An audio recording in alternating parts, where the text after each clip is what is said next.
ভাতি বলক আসছে। তেল কিনবার ভাবলে জ্বালাই, আর তেল কিনবার না বললে একটা লম্বা তেল নেই 5 টাকা করে ওই হাজার এই যে এটা গোড়াই রোহিতন কাকি রান্না করতেছেন, দেখতে পাচ্ছেন এই যে ধোঁয়া উঠতেছে। এখানে চুলা ঠিক মতো জ্বলে না। এই যে আম কুড়িয়ে নিয়ে আসছে, এটাই এখন আজকে রান্না করবেন না আম? রাঁধতে কাল রাঁধতে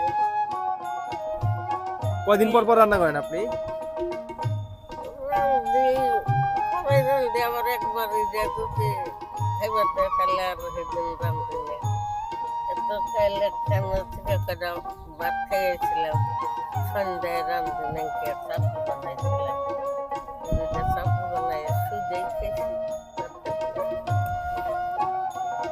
ভাতি বলক আসছে।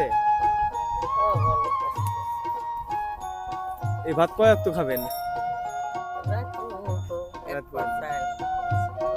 এক পোয়া চাল রান্না করছেন, 3 ওয়াক্ত খাবেন, সকালে দুপুরে রাতে। তেল কিনবার ভাবলে জ্বালাই, আর তেল কিনবার না হলে একটা লম্বা তেল নেই 5 টাকা করে ওই হাজার দেখুন এখনকার দিনে কিন্তু এরকম কুবি বাড়তি দেখা যায়। এই কুবি বাড়তিতে উনি রাত্রি যাপন করেন, রাত্রে একা থাকেন, সেজন্য আলো দরকার আছে। টানবার যাই তাও 400-500 টাকা লাগে, আবার সেই কারেন্ট বিল আমি দিই।